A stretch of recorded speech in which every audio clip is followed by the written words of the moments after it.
ایسے ہی سائنس بھی ہم پڑھے چلے جا رہے ہیں، جو ان کا صحیح غلط الٹا سیدھا سب کچھ ہے پڑھے چلے جا رہے ہیں۔ ہم نے اپنے بچپن میں ہمارے گھر میں جو بچے ہم لوگ جس زمانے میں کھیلنے کی جو عمر ہوتی ہے اس زمانے کی بات ہے کہ ایک لڑکی لکھیم پور سے آئی اور اس نے بات بات میں ایسے ہی کہا کہ ہمارے انسان پہلے بندر تھا۔ اس وقت سے لے کر کے وہ جملہ اس کا آج تک چبھا ہوا ہے۔ اب ہم سوچتے یہ ہیں کہ اگر ہمارے مسلمان لڑکے کالجوں میں جاتے ہیں، اسکولوں میں جاتے ہیں اور ان کا بھی نظریہ یہی بنتا ہو کہ انسان پہلے بندر تھا، تو انہوں نے آدم علیہ السلام کی پیدائش اور ان کا شرف، ان کی فضیلت سب تو ختم کر دیا، تو پھر ان کے مذہب میں کیا باقی بچے گا؟ اسلام نے تو ایک بہت ہی اعلیٰ درجے کا ایک نظام دیا تھا کہ تمہاری پیدائش یہاں نہیں ہوئی ہے، تم اس دنیا میں مٹی میں نہیں ملنے والے ہو، تم کو اللہ تعالیٰ نے ایک بہت خصوصی شرف اور منصب کے لیے بنایا تھا، تم کو جنت میں لے جایا گیا، وہاں تمہاری پرورش ہوئی ہے، پھر وہاں سے تمہیں بھیجا گیا ہے اور پھر اس کے بعد تم کو وہاں سے دوبارہ پھر لے جایا جائے گا۔ یہ ایک پورا عقیدہ ہے، ایک نظام ہے۔ اس نظام کو اس دن ہم باطل کر دیتے ہیں جب ہم سائنس کا یہ سبق پڑھتے ہیں اور اس پر یقین کر لیتے ہیں کہ انسان پہلے بندر تھا۔ اس کا مطلب یہ ہے کہ جیسے جتنے بندر ہیں جنگلوں میں، یہی تو ہمارے پرکھے ہوئے، یہی تو ہماری قوم کے اور نسل کے لوگ ہوئے، تو پھر ہمارے میں اور بندر میں کیا فرق ہے؟ پھر زنا کیا ہے؟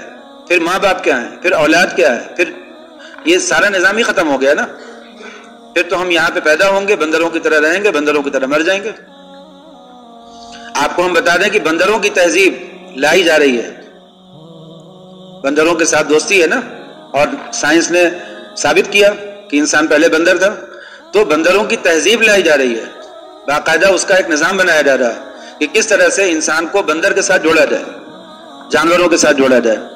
نبی کریم صلی اللہ علیہ وسلم نے کے ذریعے سے اللہ تعالیٰ نے انسانوں کو انسانیت کے اس مقام اور شرف تک پہنچایا کہ جہاں پر فرشتے بھی تعظیم کے لیے جھک گئے، انہوں نے سجدہ کر لیا انسانوں کا، اتنا اونچا مقام ہوا، اور ہم نے اس کو گرا کر کے وہاں تک پہنچا دیا کہ اسفل السافلین۔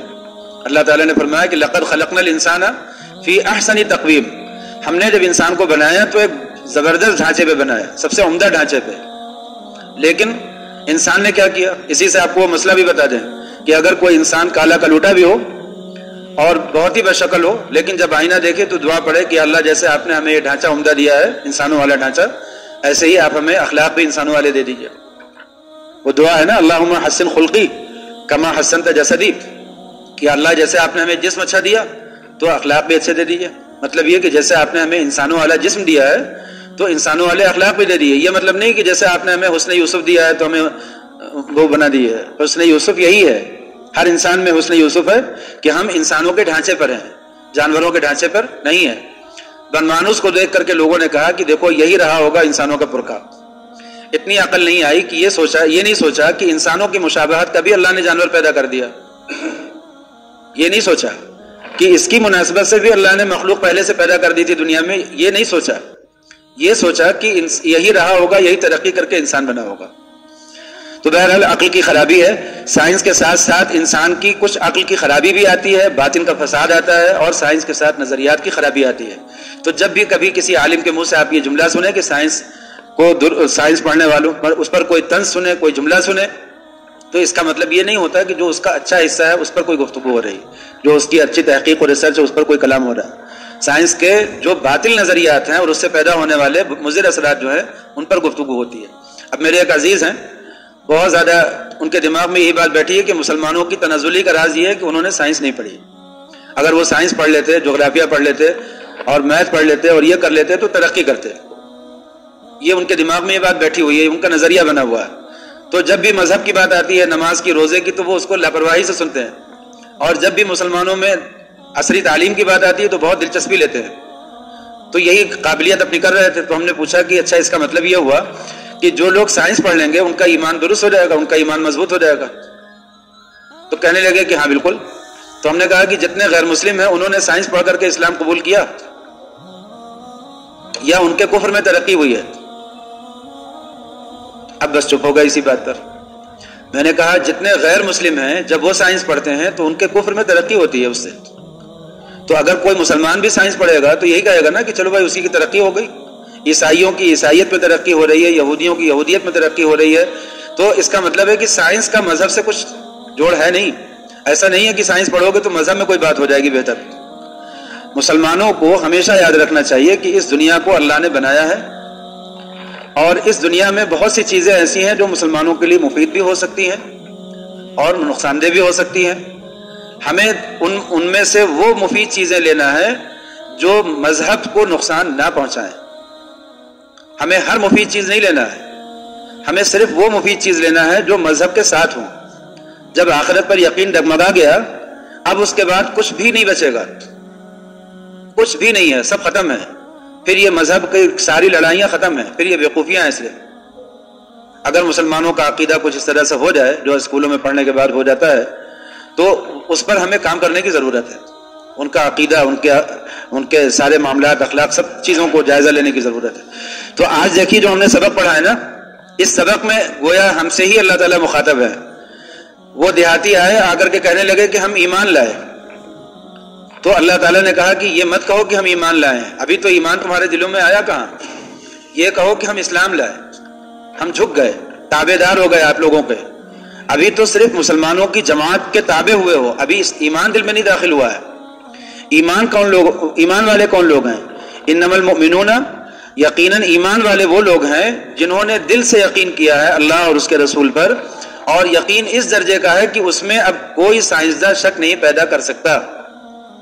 تو یہ ہمیں لوگوں کا تو سبق ہو گیا.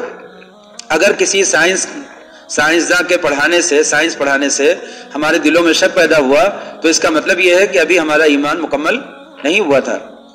اس لیے اس مضمون کو اہمیت سے بیان کیا. بہرحال تو انما المؤمنون الذین آمنوا باللہ ورسولہ, جب ہم یہ کہیں کہ دیکھو علاج معالجہ, یہ لوگ پڑھ رہے ہیں, ڈاکٹری پڑھ رہے ہیں اور اس سے یہ نقصان اٹھا رہے ہیں, تو اس نقصان کی ہی بات ہو رہی ہے. ڈاکٹری علاج معالجہ تو ضروری چیز ہے, اس میں تو امت کا نفع ہے, لیکن جب اس میں اس کے کسی پہلو کو بیان کیا جا رہا ہو تو اس کا مطلب ہے اس کا جو عیب ہے وہ بیان کیا جا رہا ہے. ایسے ہی جب سائنس پر گفتگو ہو رہی ہو کسی عالم دین کے ذریعے سے, تو وہ سائنس کی برائی نہیں کر رہا ہے, شوق سے پڑھو, لیکن سائنس کا جو کفر ہے اس کے ساتھ, جو اس کا شرک ہے, جو اس کے ساتھ اس کی خرابیاں ہیں, بدعمالیاں ہیں, اس پر گفتگو ہو رہی ہے کہ اس کو چھوڑنا پڑے گا. ابھی جو یہ نئی پود ابھر رہی ہے اس زمانے میں دنیا میں زیادہ وہی ہیں, ان کا یہ ماننا ہے کہ مذہب جتنے ہیں سب ڈھکوسلے ہیں, اور وہ یہ کہتے ہیں کہ یہ انسانوں کا اپنا بنایا ہوا اور گڑھا ہوا نظام ہے, آسمان سے کوئی چیز اتری ہی نہیں ہے. کہتے ہیں خاص طور پر بدھ کو ماننے والے یہ کہتے ہیں کہ گوتم بدھ کہا کرتے تھے کہ آسمان سے کوئی مذہب اترا ہی نہیں ہے, یہ جو کچھ بھی ہے یہ انسانوں کا اپنا بنایا ہوا نظام ہے. یہ باتیں لوگ اپنی مجلسوں میں, اپنی کالجوں میں, اپنی تقریروں میں, اپنے بحثوں میں کرتے رہتے ہیں. وہاں اگر ہمارا یہ مسلمانوں کا ذہن جو ہے پہنچا اور ان کے دماغ میں اس طرح کی بات آئے گی تو پھر وہ اس کا جواب کیا ان کے دماغ میں ہے, کیا سوچیں گے, وہ کیسے جواب دیں گے.